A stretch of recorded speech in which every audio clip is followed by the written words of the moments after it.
أعوذ بالله من الشيطان الرجيم. بسم الله الرحمن الرحيم.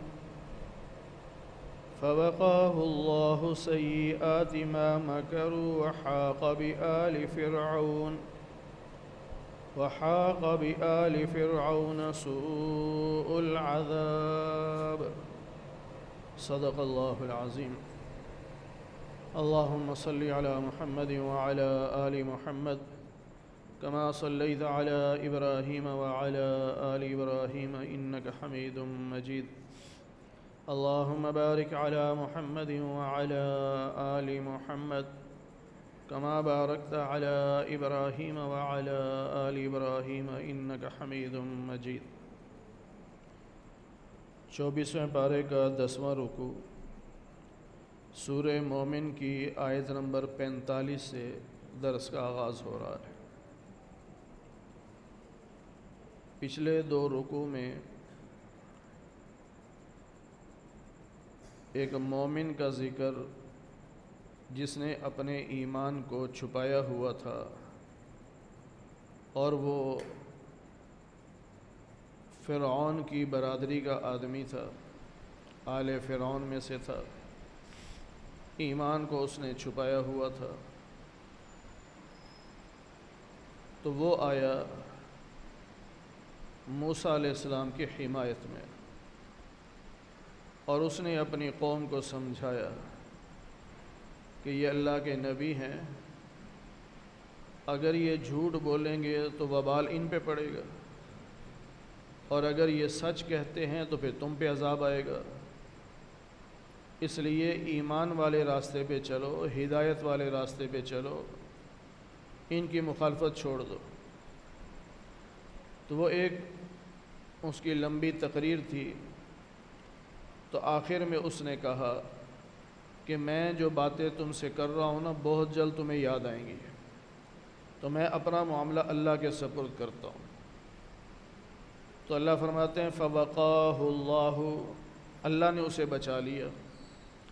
سیئات ما مکروا، فرعونیوں نے اس کے بارے میں جو بری تدبیریں کی تھی، غلط سازشیں کی تھی، اللہ نے اس کو بچا لیا. اور جو فرعونی تھے ان کو برے عذاب نے گھیر لیا. وہ چونکہ ایمان والا تھا تو بنی اسرائیل کے ساتھ وہ بھی دریا پار کر گیا، تو باقی جو فرعونی کافر تھے وہ سارے اس دریا میں غرق ہو گئے. اب یہاں ایک بات اور سمجھنے والی ہے.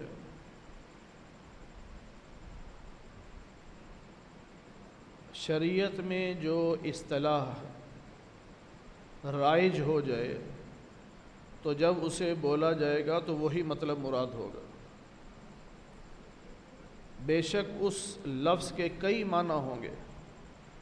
مثال کے طور پہ لفظ صلاۃ ہے، اس کا معنی دعا بھی ہے، اس کا معنی نماز بھی ہے، اس کا معنی جسم کو حرکت دینا بھی ہے، کئی معنی ہیں. لیکن شریعت میں لفظ صلاۃ سے مراد نماز ہے. جب بھی صلاۃ کا لفظ بولا جائے گا تو مراد نماز ہوگی. اب کوئی بندہ کہے کہ نہیں جی اس سے مراد دعا بھی ہے تو میں تو دعا مراد لوں گا. بھئی تجھے کس نے اختیار دیا؟ جب 14 صدیوں میں امت اس بات پر متفق ہے کہ لفظ صلاۃ سے مراد نماز ہے، تو اب تجھے کس نے یہ حق دیا کہ تو یہ معنی بدل دے؟ بالکل اسی طرح جب لفظ آل رسول بولا جاتا ہے تو اس سے مراد نبی پاک صلی اللہ علیہ وسلم کی اولاد ہے. اس میں آپ کی 3 بیٹیاں آ جاتی ہیں، آپ کے نواسے نواسیاں آ جاتے ہیں. پھر خاص طور پر حضرت فاطمہ رضی اللہ تعالی عنہا کی جو اولاد ہے وہ آل رسول کہلاتی ہے، کیونکہ نبی پاک صلی اللہ علیہ وسلم نے خود فرمایا کہ لوگوں کی اولاد بیٹے سے چلتی ہے، میری اولاد میری بیٹی فاطمہ سے چلے گی. اللہ کے نبی نے فرمایا. اب جب لفظ آل رسول بولا جائے گا تو اس سے مراد اللہ کے رسول کی اولاد مراد ہوگی. اب بعض لوگ ہیں ایسے جن کو ایسی باتوں سے چبھن ہوتی ہے، خاص طور پر اہل بیت کے کہیں تعریف آئے ان کے پیٹ میں مروڑ اٹھتا ہے۔ اب وہ کہتے ہیں نہیں جی آل کا معنی تو متبع ہے، اتباع کرنے والا۔ آل فرعون کہتے وحاق بآل فرعون، کہتے فرعون کی تو اولاد ہی نہیں تھی۔ بالکل ٹھیک ہے، اولاد نہیں تھی، تو یہاں آل سے مراد متبع ہیں کہ جو فرعون کے پیچھے چلنے والے تھے، تو کہتے ہیں آل کا مطلب تو پیچھے چلنے والا ہے۔ تو اس لیے جب درود پاک میں پڑھتے ہیں وَعَلَىٰ آلِ محمد، تو کہتے ہیں اس سے مراد پوری امت ہے، یعنی اہل بیت کی تعریف نہ ہو، آل رسول کی تعریف نہ ہو، کیونکہ وہ ان سے ہضم نہیں ہوتی، تو وہ پھر معنی بدلتے ہیں۔ بھئی ایک اصطلاح ہے، جب لفظ اہل بیت بولا جائے گا تو نبی پاک صلی اللہ علیہ وسلم کی بیویاں، آپ کی بیٹی فاطمہ، آپ کے داماد حضرت علی، آپ کے نواسے حسن حسین مراد ہوں گے رضی اللہ عنہم۔ جب آل رسول بولا جائے گا تو آل کا مطلب یہاں متبع نہیں ہوگا، کیوں؟ یہ اصطلاح ہے، تو آل رسول سے مراد نبی کی اولاد ہے اور یہ قیامت تک چلنی ہے، اور یہ اولاد ہی ہے نبی علیہ السلام کی، جو آپ کی بیٹی حضرت فاطمہ کی اولاد، پھر آگے حسن و حسین کی اولاد۔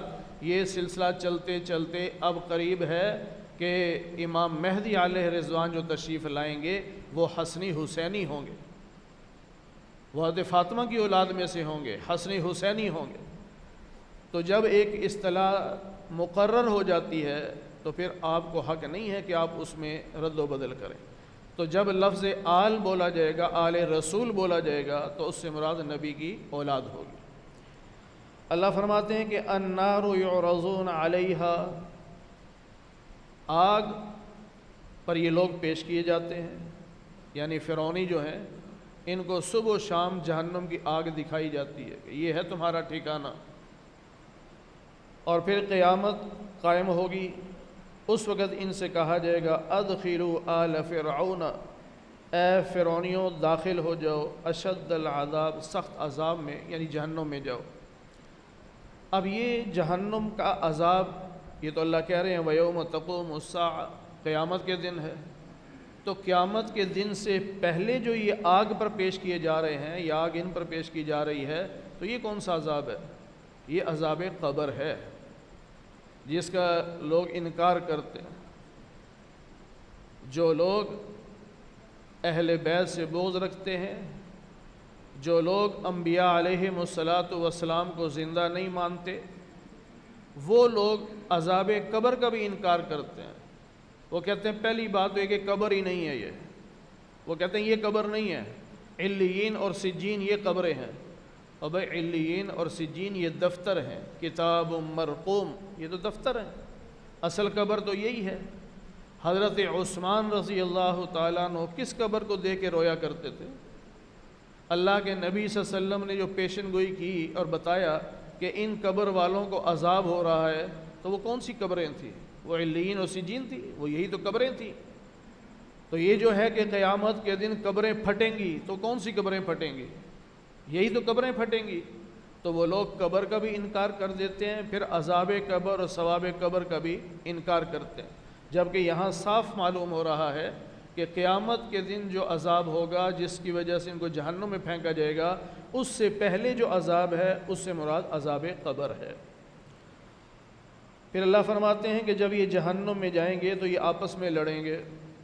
یہ 13ویں پارے میں بھی گزر چکا ہے اور 20ویں پارے میں بھی ہم پڑھ چکے ہیں کہ یہ جو کمزور لوگ یعنی عوام یہ کہیں گے للذین استکبروا، ان لوگوں کو جو تکبر کرتے تھے یعنی سردار تھے، لیڈر تھے، ان سے کہیں گے انا کنا لکم تبعا، ہم تو تمہارے پیچھے چل رہے تھے، فہل انتم مغنون عنا نصیبا من النار، کیا تم ہم سے تھوڑا بہت عذاب کم کروا سکتے ہو؟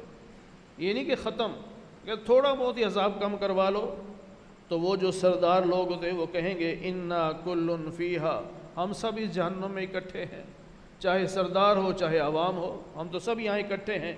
ان اللہ قد حکم بین العباد، اللہ نے بندوں کے درمیان فیصلہ کر دیا، اب ہم جہنم میں آ گئے۔ اب ہم تمہارے کام نہیں آ سکتے۔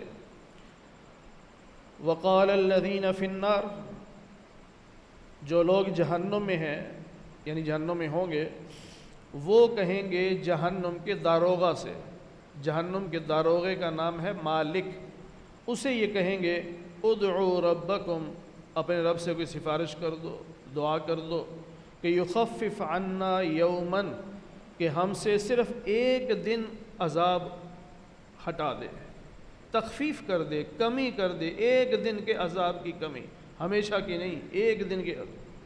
تو وہ کیا کہیں گے؟ اولم تک تأتیکم رسلکم بالبینات، کیا تمہارے پاس رسول نہیں آئے تھے نشانیاں لے کر، دلائل لے کر، معجزات لے کر، نہیں آئے تھے؟ یہ کہیں گے بلا، کیوں نہیں آئے تھے؟ پھر وہ کہیں گے فادعوا، بس اب خود ہی پکارو، پکارو پھر۔ وما دعاء الکافرین الا فی ضلال، اور کافروں کی پکار سوائے گمراہی کے کچھ نہیں ہوگا، یعنی بے شک پکاریں فائدہ کوئی نہیں ہوگا ان کو، کوئی ان کو بچانے والا نہیں آئے گا۔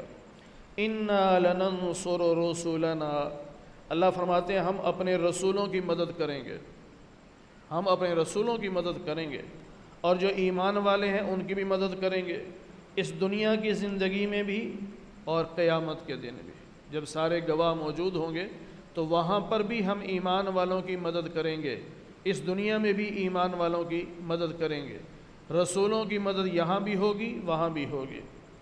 اور یہ وہ دن ہوگا لا ينفع الظالمین معذرتهم، کہ ظالم لوگ عذر پیش کریں گے، کوئی بہانہ کریں گے، لیکن کوئی بہانہ، کوئی عذر ان کے کام نہیں آئے گا، بلکہ ان پر لعنت ہوگی، قیامت کے دن ان پر لعنت ہوگی، اور ان کے لیے برا ٹھکانہ ہوگا، برا گھر ہوگا، جہنم برا گھر ہے، کہ اچھا تھوڑی ہے۔ اللہ فرماتے ہیں کہ ہم نے موسیٰ علیہ السلام کو ہدایت دی، اور بنی اسرائیل کو ہم نے کتاب کا وارث بنایا، اور وہ کتاب ہدایت بھی تھی اور عقل والوں کے لیے نصیحت بھی۔ لہٰذا نبی علیہ السلام سے اللہ فرماتے ہیں فاصبر، آپ صبر سے کام لیجئے، ان وعد اللہ حق، اللہ کا وعدہ سچا ہے، اللہ کی مدد آئے گی، آپ ذرا صبر سے کام لیجئے۔ واستغفر لذنبک، اپنے گناہوں پر استغفار کیجئے۔ یاد رکھیے نبی کا کوئی گناہ نہیں ہے، نبی معصوم ہے، تمام انبیاء معصوم ہیں، کسی نبی سے کوئی گناہ نہیں ہوا، تو پھر یہاں کیوں کہا گیا لذنبک کہ اپنے گناہ پر استغفار کیجئے؟ نبی چونکہ انسانیت میں سب سے اعلیٰ درجے کے لوگ ہیں، تو وہ نیکی بھی اعلیٰ درجے کی کرنا چاہتے ہیں، تو کبھی کبھی اس اعلیٰ درجے تک نہیں پہنچ پاتے تو وہ اس کو اپنے لیے گناہ سمجھ لیتے ہیں کہ مجھ سے گناہ ہو گیا کہ میں اس اعلیٰ درجے پہ نہیں پہنچ سکا۔ تو اللہ کہتے ہیں جس کو آپ گناہ سمجھ رہے ہیں، گناہ ہے نہیں، لیکن آپ کے ذہن میں جو گناہ آ رہا ہے آپ اس پہ استغفار کیجیے، ہم معاف کر دیں گے۔ اور 26واں پارہ سورہ فتح میں بھی اللہ نے یہی فرمایا کہ ہم نے آپ کے اگلے پچھلے گناہ معاف کر دیے، یعنی اگر آپ کے ذہن میں کوئی خیال ہے بھی تو ہم نے وہ سارے معاف کر دیے ہیں۔ پھر اللہ فرماتے ہیں وَسَبِّحْ بِحَمْدِ رَبِّكَ، اپنے رب کی حمد و ثنا کی تسبیح کیجئے، بالعشی والابکار، شام کو بھی صبح کو بھی۔ جس طرح ہمارے تبلیغ والے بزرگ فرماتے ہیں کہ صبح و شام تسبیحات کرو، فجر کے بعد 3 تسبیحات کرو اور عصر کے بعد 3 تسبیحات کرو، درود پاک کی تسبیح کرو، استغفار کی تسبیح کرو اور کلمہ پڑھو، چاہے پہلا کلمہ پڑھو چاہے تیسرا پڑھ لو، ایک تسبیح کلمے کی، ایک تسبیح درود پاک کی اور ایک تسبیح استغفار کی، صبح بھی کر لو شام کو بھی کر لو، انشاءاللہ قیامت کے دن ذاکرین میں شمار ہوں گے کہ یہ اللہ کا ذکر کرنے والے لوگ ہیں، غافل نہیں ہوں گے یہ۔ ان الذین یجادلون فی آیات اللہ، جو لوگ اللہ کی آیات میں جھگڑتے ہیں، دلیل ان کے پاس کوئی نہیں، بس فضول جھگڑتے ہیں، ان فی صدورہم الا کبر، اصل میں ان کے سینے میں تکبر ہے، اس لیے وہ اللہ کی آیات کا انکار کرتے ہیں، جھگڑتے ہیں اس میں۔ اور وہ جو اپنی ایک بڑائی سمجھتے ہیں نا کہ ہماری چودراہٹ ہے، ہم بڑے ہیں، وہ ان کو ملنے والی کوئی نہیں، وہاں تک یہ پہنچ نہیں سکتے، کیونکہ بعض سرداروں نے کہا تھا کہ ہم کلمہ تو پڑھ لیں آپ کا، لیکن اس وقت جو ہماری چودراہٹ ہے وہ چلی جائے گی، اگر ہم مسلمان ہو جاتے ہیں تو ہماری چودراہٹ چلی جائے گی۔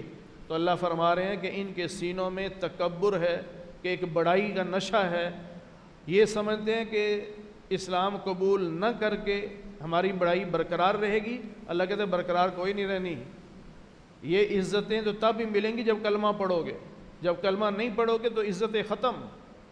پھر اللہ فرماتے ہیں فاستعذ باللہ، اللہ سے پناہ مانگا کرو، یعنی اعوذ باللہ من الشیطان الرجیم پڑھو، اے اللہ میں تیری پناہ میں آتا ہوں، کیونکہ دشمن وہ زیادہ طاقتور ہے، ہمارا دشمن شیطان ہے، ہمیں نظر بھی نہیں آتا، ہم سے زیادہ طاقتور ہے۔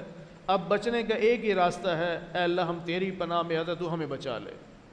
انہ هو السمیع البصیر، اللہ تعالیٰ ہر بات کو سنتا بھی ہے، دیکھتا بھی ہے۔ لخلق السماوات والارض، آسمانوں اور زمینوں کا بنانا، اکبر من خلق الناس، لوگوں کے بنانے سے بڑا کام ہے۔ انسانوں کو بنانا چھوٹا کام ہے، آسمانوں اور زمینوں کو بنانا بڑا کام ہے، لیکن اکثر لوگ اس بات کا علم نہیں رکھتے۔ یعنی اگر علم رکھتے ہو تو مان جاؤ کہ جو اللہ اتنے بڑے آسمان اور اتنی بڑی زمینیں بنا سکتا ہے وہ انسان کو دوبارہ زندہ کر سکتا ہے، اللہ کے لیے کون سا مشکل ہے۔ وما یستوی الاعمی والبصیر، نابینا اور بینا برابر نہیں ہو سکتے۔ اسی طرح ایمان والا، نیک عمل کرنے والا، اور وللمسیء، برے کام کرنے والا، یہ برابر نہیں ہو سکتے۔ مومن اور کافر یہ کیسے برابر ہو سکتے ہیں؟ نیک اور برا کیسے برابر ہو سکتے ہیں؟ جس طرح نابینا اور بینا برابر نہیں ہو سکتے، اسی طرح ایمان والا اور کافر یہ برابر نہیں ہو سکتے، نیک اور برا یہ بھی برابر نہیں ہو سکتے۔ قلیلا ما تتذکرون، تم بہت کم نصیحت پکڑتے ہو۔ ان الساعۃ لآتیۃ، قیامت آ کے رہے گی، لا ریب فیہا، قیامت کے آنے میں کوئی شک نہیں ہے، لیکن اکثر لوگ ایمان نہیں رکھتے، یعنی مانتے نہیں قیامت کو، اکثریت نہیں مانتی۔ بھائی دنیا میں 8 ارب کے قریب انسان ہیں، 2 ارب مسلمان ہوں گے، تو پیچھے 6 ارب ہے نا، وہ زیادہ ہیں، وہ قیامت کے منکر ہیں، وہ تو نہیں مانتے۔ یہ تو مسلمان مانتے ہیں ہاں جی قیامت ہے۔ وقال ربکم، تمہارا رب یہ کہہ رہا ہے، ادعونی، مجھ سے دعا مانگو، استجب لکم، میں تمہاری دعا قبول کروں گا، مجھ سے مانگو میں تمہیں دوں گا۔ اللہ کہہ رہے ہیں تم غیروں سے مانگتے ہو، تم بتوں سے مانگتے ہو، یا آج کل تم درباروں سے جا کے مانگ رہے ہو، اللہ سے مانگو۔ اللہ کہہ رہا ہے مجھ سے مانگو، میں تمہاری دعا قبول کروں گا۔ ان الذین یستکبرون عن عبادتی، جو لوگ میری عبادت سے تکبر کرتے ہیں، عبادت سے مراد دعا ہے، کہ جو لوگ دعا نہیں مانگتے، تو اللہ کہتے ہیں سیدخلون جہنم داخرین، ان کو ذلیل و رسوا کر کے جہنم میں داخل کیا جائے گا۔ جو اللہ سے دعا نہیں مانگتا، اللہ اس سے اتنے ناراض ہوتے ہیں کہ قیامت کے اللہ انہیں جہنم میں پھینکے گا اور ذلیل و رسوا کرے گا۔ اللہ اس بندے سے خوش ہوتا ہے جو اللہ سے مانگتا ہے، اس لیے اللہ سے مانگنا چاہیے، دعائیں اللہ سے کرنی چاہیے۔ پھر اللہ فرماتے ہیں اللہ الذی جعل لکم اللیل، وہ اللہ ہی ہے جس نے تمہارے لیے رات بنائی، لتسکنوا فیہ، تاکہ اس رات میں تم سکون حاصل کرو۔ دیکھو جو رات بڑھتی ہے سناٹا چھا جاتا ہے، سکون آ جاتا ہے، اور اللہ تعالیٰ سارے دن کی تھکاوٹ اتار دیتا ہے۔ تو رات اللہ نے اس لیے بنائی کہ تم اس میں سکون حاصل کرو۔ وَالنَّهَارَ مُبْصِرًا، اور دن کو رب نے روشن بنایا تاکہ اپنے کاروبار کر سکو۔ اگر دن میں بھی اندھیرا ہوتا اور کہا جاتا اپنے کاروبار کرو تو غریب آدمی روشنی کہاں سے لاتا؟ ابھی یہ ریڈیو والے بیچارے بیٹری لیتے ہیں تو وہ کتنے پیسے دینے پڑ جاتے ہیں ان کو، روزانہ 200 روپیہ وہ بیٹری کا دے رہے ہوتے ہیں، اتنا کماتے نہیں جتنا بیچارے لگا دیتے ہیں۔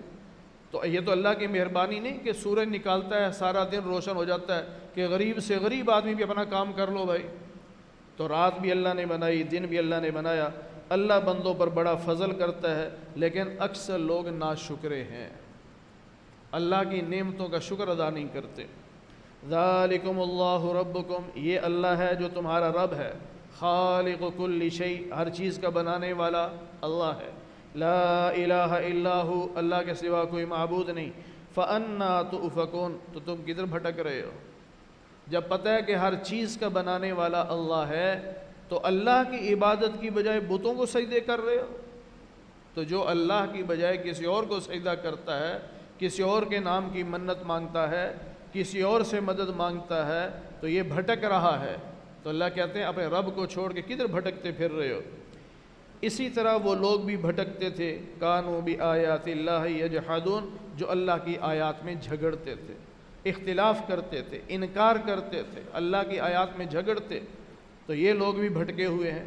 اللہ الذی جعل لکم الارض، اللہ ہی ہے جس نے تمہارے لیے زمین کو بچھونا بنا دیا، قرار بخشا، والسماء بناء، آسمان کو اللہ نے چھت بنا دیا، وصورکم، یہ تمہیں شکلیں بھی تو رب نے دی ہیں، فاحسن صورکم، کتنی خوبصورت شکلیں دی ہیں اللہ نے۔ کسی کی شکل پر کبھی اعتراض نہ کرنا، یہ رب کی بنائی ہوئی ہے۔ اکثر لوگ جب رشتہ دیکھنے جاتے ہیں نا، واپسی پر پھر تبصرے کرتے ہیں، وہ لڑکا ایسا تھا، اس کے ناک ایسا تھا، اس کے کان ایسے تھے، اس کی آنکھیں ایسے تھی۔ یہ تبصرے نہ کریں، پسند آیا ٹھیک، نہیں آیا تبصرے نہ کرو، اس لیے کہ یہ شکل اس نے نہیں بنائی، شکل رب نے بنائی ہے، تو رب کی بنائی ہوئی شکلوں پر تبصرے مت کرو۔ تو اللہ کہتے ہیں فَأَحْسَنَ صُوَرَكُمْ، تمہیں بہترین صورتیں اللہ نے دی، وَرَزَقَكُم مِّنَ الطَّيِّبَاتِ، پاکیزہ اور عمدہ رزق تمہیں اللہ نے دیا، وَذَلِكُمُ اللَّهُ رَبُّكُمْ، یہ اللہ ہی ہے جو تمہارا رب ہے، فَتَبَارَكَ اللَّهُ، اللہ بہت برکتوں والا ہے، رب العالمین، تمام جہانوں کا رب ہے، هو الحی، اللہ زندہ ہے، ہمیشہ سے زندہ ہے، ہمیشہ زندہ رہے گا، لا الہ الا ہو، اللہ کے سوا کوئی معبود نہیں، فادعوہ مخلصین لہ الدین، اسی اللہ کو پکارو خالصتاً، اسی کی عبادت کرو، خالص رب کو پکارو، اسی کے سامنے جھکو، اسی کی عبادت کرو۔ الحمدللہ، تمام تعریفیں اللہ کی، رب العالمین، جو تمام جہانوں کا رب ہے۔ اللہ کی حمد و ثنا کرو، اللہ کی تعریف کرو، اللہ کا شکر ادا کرو، اور اللہ ہی کو پکارو، خالصتاً عبادت اللہ کی کرو، اس عبادت میں کسی اور کو شریک نہ کرو۔ مشرک میں اور توحید والے میں یہی تو فرق ہے، توحید والا اللہ ہی کی عبادت کرتا ہے، اور مشرک اللہ کی بھی کرتا ہے، بتوں کی بھی کرتا ہے، تو وہ تو ہر طرف عبادت کر رہا ہے۔